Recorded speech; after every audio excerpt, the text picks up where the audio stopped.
Man, is it a beautiful day here at Mountain Creek Ranch. I just have really been reflecting on some notes I made regarding what the commonalities are between leadership and fly fishing.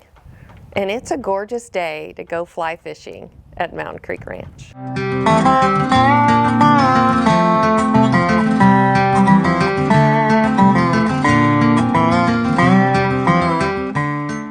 So the whole point of Tales of Mountain Creek Ranch has always been to marry what I know about leadership with what I'm learning being a girl born and raised in the city, and then coming out here to Shell Knob, Missouri, and living among the experiences at Mountain Creek.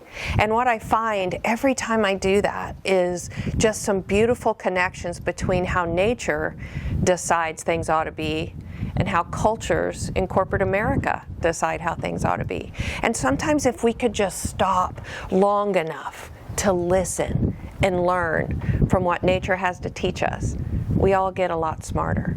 Fly fishing is one of those things that makes me connect, deeply think and reflect, and I'm better because of it. And I'd like to share that with you today. Really, I think there are 4 things that I learned when I started studying fly fishing that really have something to do with leadership. And they're 4 steps or 4 lessons that I think make great sense. The first is that preparation is necessary in fly fishing. It's also necessary in leadership. We're going to unpack that a little bit more in this session. Observation is the second step, constantly being aware and awake to what's going on. The third step is patience, probably the hardest one for me. I grew up as a little girl fishing in Lake of the Ozarks, Missouri, with a minnow or a worm on the end of my hook, and my grandpa with a cork telling me when to pull it. And at Lake of the Ozarks, I was pulling up a fish every time. Fly fishing's not really like that. Patience has a big part to play in that, as does patience in leadership. And then the last step really is a constant and ever-present ability to adapt. So not really knowing everything and sticking to the course, but really being, through observation, smart enough to say, I think I need to make a change. So the ability to adapt would be number 4. So let's unpack those 4 things about how they have something to do with leadership. So I shared with you the 4 things that I learned from fly fishing that really have to do with leadership. And one of the first is preparation. And I know I'm out here and I'm fishing and I've got this fly right where I want it. But before I got here, I had to do a lot of stuff to get ready. I had to gather all my equipment, and I had to make sure the rod was put together right. And I had to get the right flies based on what was happening in the environment. So preparation is the first thing that I've learned from fly fishing. Preparation and leadership, a lot of times we don't stop before we speak and think, who's my audience? What do I want them to know? What do I want them to think or do as I'm getting ready to make this presentation? What do they need and want to hear from me? And how do I know when we've been successful? All of that happens before we ever even open our mouths. Just like I had to gather all of this prior to coming out here to this beautiful place. I think preparation is the step that probably taxed me the most, to be real honest, because I just like to get things done. I like to bull rush in, and I like to have fun in the moment, and I'm used to being a spin caster where you just tie a lure on and cast out immediately, and really all you need is that line and that lure, and you know, you may not even need a net. You could just pull a bass up or whatever and hook it right. I think in fly fishing, it taught me that preparation was mandatory. And I didn't know so much about fly fishing. I didn't understand the difference between line and tippet and leader. And then the knots were all different. And I had to learn all the different knots and prepare long before I ever put my foot in the wader in the water. I had to learn about the different pieces that I needed as tools. And then I had to start and think. I really had to think, where am I supposed to fish? Where are the fish? What type of flies should I be using based on the time of year and what color and what's happening? So all of this is about preparing to be the best fly fisherman you can be for your finish line, which your finish line is catch a trout. So what has this got to do with leadership and preparation? So often, I think we as leaders think, oh, I got to tell them this, or oh, we have this new goal, or oh, we're down this many hours, or oh, we're down this much in our budget, we need to do this. And we just don't really prepare for messaging. We might say, let's just do a stand-up, let's get them all together. Hey guys, we're this much down, we got to go do this, this, and this, and this. Or we hire somebody new, and we say, okay, you're in charge of OJT, and you're in charge of this, and you're in charge of that, and then we just throw them in. And it's like, hurry up, tie that lure on, and cast it out there without preparing. So in leadership, when we think about preparation, it's what is my message? What is my finish line? What do I want the people to do because of the message? Where is the best place to deliver that message? In what medium do I want to deliver that message? Is it okay to send an email? Is it okay to send a text? Is it okay to do it a stand-up? Do I need to do one-on-ones with each person because the message could be perceived differently? Do I need to be face-to-face, or can I do it on Teams? Is a phone call okay? So just preparing, instead of just shooting from the hip and throwing it out there and hoping something bites, is really preparing to be successful as a leader by thinking about what is the message, how should it be delivered, what is the finish line that I'm trying to achieve, how will they perceive it and take it, what kind of mood is my team in right now, what's happening in their environment that I need to be aware of, and do all of that before this opens or these get going.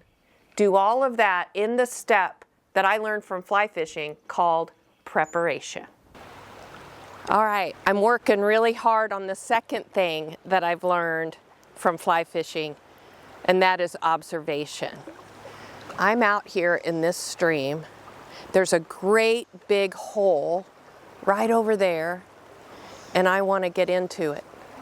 I'm looking around. There's a lot of green this time of year. And a lot of the insects that are hatching this time of year have that bright green on them. Or they have that kind of speckled brown, like the crackleback fly that I've decided to use. So the second thing that I've learned from fly fishing is observation. I have to observe, are the fish surfacing? Or are they staying deep in that hole right there? If they're staying deep, then I need to get a wet fly that's going to sink down into the water. But if they're coming up and they're breaking the top of the water, then I need to get a dry fly, and that dry fly will just sit on top. I need to be observant and then do something because of it, because of what I am learning and observing. So in leadership, do we put our blinders on and leave them on and not pay any attention to what our people are doing and how they're behaving and what their actions are saying, what their nonverbals are? Or do we open our eyes and observe and say, everybody's particularly quiet today? Or everybody's chatty and seems to be super positive and they're breaking water and they're doing a lot today. What did I do? How did I have any influence at all in that environment? I don't know. I gotta check and see. So the second thing that I've learned from fly fishing is observation consistently, always watching. Everything can change on a dime. Yesterday, I was out looking at the launch of Red Crest, the big Major League Fishing tournament that took out at Table Rock Lake. And the first day it was sunny and warm and a little bit windy. And the next day it was bitter cold in the upper 30s. Do you think the fish behaved differently? Of course they did. Do you think they bit different things? Of course they did. So as leaders, we consistently observe what is happening. And then we make changes because of what we're learning. Ooh, hello. So I do have a good story about observation and fly fishing. Fly fishing kind of changed my life, I guess you could say. So I one day was fly fishing down on the Taneycomo Lake. It looks more like a river than a lake in Branson, Missouri. It was in October. It was a pretty cold day, and I was craving trout for dinner. So I went down, grabbed my rod, it's always in the car, and I went down to the lake, and I stood on the shore. I just had my jeans on. I stood on the shore, and I started fly fishing. Well, as I was fishing, I was practicing observation, and I realized that there was a big hole over on the other side of the river.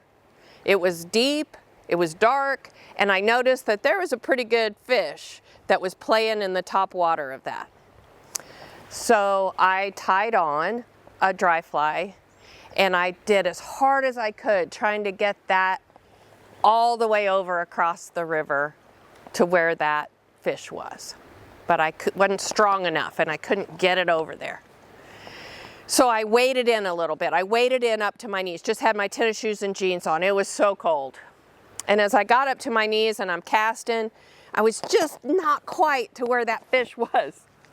And I thought, I gotta go.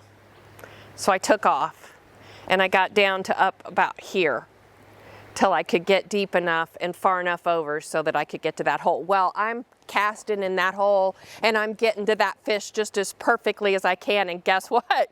He grabbed that dry fly and he just took off. And I chased him a little bit downstream and finally netted him and got him in. And I did have trout for dinner. But why did that change my life? There was a guy standing on the shore watching me. And he said to himself in that moment, whoever she is focused on getting what she wants. And I like that about her. I want to meet her. And a few years later, he became my husband. So fly fishing, who knows, girls, might just be your new hobby. Okay, the third thing that we learn from fly fishing about leadership is patience. And you can tell from my lack of preparation that patience is something I'm going to have to focus on today to get a little untangled and a little organized. So what has patience got to do with leadership? Oh my goodness, it's got everything to do with leadership. So one of the things that I love about being a leader for over 30 years is when I have a team of young people, and in my mind I'm like, just go do that, just go do it. Because to me it's so incredibly simple to understand. But one time I heard Stephen Covey say this, and it just resonated with me. And I got to tell you, I probably heard him say this 20 years ago, but I've never forgotten it. He said, if you had trouble seeing and you went to an eye doctor and you told the eye doctor, I have trouble seeing, like I can't see distance. And the eye doctor said, oh, okay, well here, take my glasses and put them on. They work great for me. You're gonna love them. And you take the eye doctor's glasses and you put them on, and as soon as you put them on, you're like, okay, that's worse. I don't see better at all. In fact, I see horribly. These are super thick, everything's foggy now, everything's blurry, I don't see anything. And he says, oh, no. You see perfectly because they work great for me. They're my glasses, they have to work great for you. And you're sitting there going, not really. And he's like, yeah, I'm the doctor. I know these glasses are perfect for you. You need to wear them. Well, I've done that as a leader. I've said, here's how you need to do it, just go do it. And that poor person is sitting there saying, that's not really how I see it. I kind of see it like this. I kind of see that I need to do it this way. Well, what does the leader need in that moment? Patience. Patience to listen, patience to reteach, patience to make sure that they understand and that they get a chance to ask their questions, and then patience to let them get how they choose to get to the finish line. Now, am I acquiescing on due dates? Am I acquiescing on finish lines? Absolutely not. But what I am being patient about is how they get there. So the water line becomes, you got to get there by this date, and we've got to hit these goals when we get there. But how you choose to get there, I need to be a little patient, and I need to have time to let you get it all together. Now, the trout teach us patience because I can throw this fly out there, as we just learned, and they're not interested in biting. So patience is the third thing we learned from fly fishing about how to be a great leader. That was a good one. The last thing that I learned from fly fishing is the ability to adapt. The ability to change your fly, the ability to change your location, the ability to change your technique, dry to wet, wet to dry, colors, the ability to adapt and to make changes, because changes are necessary and change is good. But it's good change. It's change that says, I've paid attention, I've done observation. Change is good when it's appropriate change. So as leaders, we need to be aware that if something's not working, just hanging in there and trying it forever and ever for no avail is dumb. We need to be willing to make changes and to say, this crackleback fly, this guy just isn't cutting it, and we need to try something else. And be willing to cut it off, tie on something new, and give it a whirl. So, ability to adapt. When we as leaders are willing to adapt and willing to identify that change is good, then we create cultures of change. We actually spawn change agents. We let other people on our teams propose change and say, you know what, we might want to try this. And then we grow. You can't grow unless you change or adapt. You can't catch fish unless you're willing to adapt to whatever it is that they're biting. One of the things that I love so much is I look over on the sides and I see these little bitty tiny insects hatching. They're all over the place. They've been getting in my eyes, they're in my hair. But you know what that tells me? That tells me that that's probably what the fish are full of. They've probably been eating a lot of that.